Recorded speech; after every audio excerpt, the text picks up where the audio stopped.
میں ایک ماڈرن لڑکی تھی اور میری شادی ایک غریب مولوی سے ہوئی تھی۔ وہ ہر وقت خدا کا شکر ادا کرتا جبکہ گھر میں اچھا کھانا تک نہ ہوتا۔ تنگ آ کر میں اپنے سابقہ بوائے فرینڈ کے ساتھ بھاگ گئی اور حرام زندگی گزارنے لگی۔ میں روز لاکھوں خرچ کرتی کہ اسی طرح 10 سال گزر گئے۔ پھر مجھے کینسر ہو گیا، لاسٹ سٹیج پر تھی کہ خدا یاد آیا۔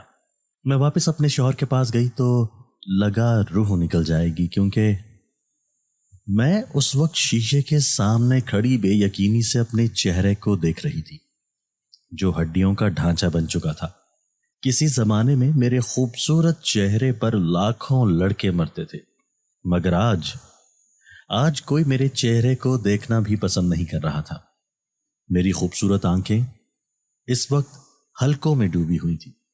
میری آنکھوں سے تیزی سے آنسو بہنے لگے اور میں اونچی اونچی آواز میں چلانے لگی، نہیں، ایسا نہیں ہو سکتا، یہ میں نہیں، یہ تو کوئی اور ہے، میں تو بہت خوبصورت ہوں، میں ابھی بھی حسین و جمیل ہوں۔ میں نے اپنے بال دونوں ہاتھوں سے جکڑ لیے اور زور زور سے کھینچنے لگی۔ شدید بے بسی کا احساس ہو رہا تھا اور اس کے ساتھ ساتھ اس بات کا بھی دکھ تھا کہ میں بھری جوانی میں ہی ایک خطرناک بیماری میں مبتلا ہو گئی تھی۔ اچانک ہی کمرے کا دروازہ کھلا اور کامران مسکراتے ہوئے کمرے کے اندر داخل ہوا۔ مجھے دیکھ کر اس کی مسکراہٹ فوراً ہی غائب ہو گئی اور اس کے چہرے کے تاثرات سخت ہو گئے۔ تم ابھی تک یہاں پر کیا کر رہی ہو؟ سامان اٹھاؤ اور نکلو میرے گھر سے، میں مزید تمہارا بوجھ برداشت نہیں کر سکتا۔ یہ تم کس طرح باتیں کر رہے ہو؟ میں یہاں سے نکل گئی تو کہاں پر جاؤں گی؟ مت بھولو کہ ایک لمبے عرصے تک میں تمہیں کھلاتی رہی ہوں، اور اب جب تمہاری باری آئی ہے تو تم میرے ساتھ اس طرح کا سلوک نہیں کر سکتے۔ میں جو دل کرے کر سکتا ہوں، اور جہاں تک تمہارے کھلانے کی باری ہے تو تمہیں اس مقام پر بھی میں نے ہی پہنچایا تھا۔ اب جلدی سے یہاں سے نکلنے کی تیاری کرو اور میرا دماغ خراب مت کرو۔ یہ کہہ کر وہ الماری میں کوئی چیز ڈھونڈنے لگا۔ مجھے اندازہ ہو گیا تھا کہ اس کا دل مجھ سے بھر گیا ہے اور اب یہ کسی طرح سے مجھ سے جان چھڑوانا چاہتا ہے، مگر میں بھی اتنی جلدی اس کی جان نہیں چھوڑ سکتی تھی۔ ایک لمبا عرصہ میں نے اس پر اپنے کمائے ہوئے پیسے لٹائے تھے۔ کافی دیر تک میں اسے دیکھتی رہی۔ وہ اپنے لیے کوئی لباس پسند کر رہا تھا، یقیناً آج پھر اس نے کسی لڑکی کو ملنے کے لیے جانا تھا۔ تھوڑی ہی دیر بعد میں نے اپنی عزت نفس سائیڈ پر رکھی اور اس کے سامنے جا کر کھڑی ہو گئی۔ میں نے اسے کہا کہ مجھ پر صرف ایک احسان کر دو، اگر میں تم پر احسان نہ کروں تو تم میرا کیا بگاڑ لو گی؟ اس نے میری آنکھوں میں دیکھتے ہوئے کہا۔ میرا بس نہیں چل رہا تھا کہ میں اس ذلیل انسان کا منہ نوچ ڈالوں، مگر بے بسی کی انتہا تھی۔ بڑی مشکل سے میں نے اپنے اندر اٹھتے ہوئے غصے پر قابو پایا۔ جیسے جیسے میرا کینسر بڑھتا چلا جا رہا تھا ویسے ویسے میرے غصے میں بھی اضافہ ہوتا جا رہا تھا۔ میں نے اسے کہا کہ میں تمہارا کچھ بھی نہیں بگاڑ سکتی، اور اس بات کا دکھ مجھے ساری زندگی رہے گا۔ تم صرف ایک چھوٹا سا کام کر دو، مجھے میرے سابقہ شوہر کے گھر کے سامنے چھوڑ دو، پھر اس کے بعد میں تمہاری زندگی سے ہمیشہ ہمیشہ کے لیے نکل جاؤں گی اور کبھی بھی تمہاری طرف پلٹ کر نہیں دیکھوں گی۔ میری بات سن کر وہ اونچی اونچی آواز میں ہنسنے لگا۔ اسے اس طرح ہنستا دیکھ کر مجھے یوں محسوس ہوا جیسے اس کی ذہنی حالت خراب ہو گئی ہو۔ میں نے تمہیں کوئی لطیفہ نہیں سنایا، بلکہ صرف اور صرف تم سے ایک چھوٹی سی مدد کے لیے کہا ہے۔ مجھے تو اس بات پر ہنسی آ رہی ہے کہ تم اپنے شوہر کے پاس واپس جانے کے بارے میں سوچ رہی ہو۔ بی بی، یہ سوچ تمہارے ذہن میں کیسے آ گئی؟ تمہیں کیا لگتا ہے کہ تم اس کے پاس جاؤ گی، اس سے معافی مانگو گی اور وہ تمہیں معاف کر دے گا؟ ہرگز بھی نہیں۔ وہ تو تمہارے چہرے کی طرف دیکھنا بھی پسند نہیں کرے گا۔ یہ تمہارا مسئلہ نہیں ہے، یہ میرا مسئلہ ہے۔ میں خود ہی سب کچھ دیکھ لوں گی، تم صرف اور صرف مجھے اس کے گھر کے سامنے چھوڑ دو۔ ٹھیک ہے، میں تم پہ یہ احسان کرنے کے لیے تیار ہوں، لیکن تمہیں اس کی ایک چھوٹی سی قیمت چکانی پڑے گی۔ جب میں نے اس کی نظروں کی سمت دیکھا تو اس کی نظریں میرے گلے پر پڑے سونے کی چین پر تھیں۔ میں نے گہری سانس لی اور خاموشی سے وہ چین اتار کر اسے دے دی۔ فی الحال اس کی بات ماننے کے علاوہ میرے پاس کوئی چارہ نہیں تھا۔ وہ کھل کھلا کر ہنسنے لگا اور کہنے لگا، واقعی مجھے تمہارے ساتھ زندگی گزار کر بہت ہی مزہ آیا۔ پچھلے گزرے 10 سال میری زندگی کے سب سے خوبصورت سال تھے۔ میرے اوپر تم نے ایک بہت بڑا احسان کیا ہے۔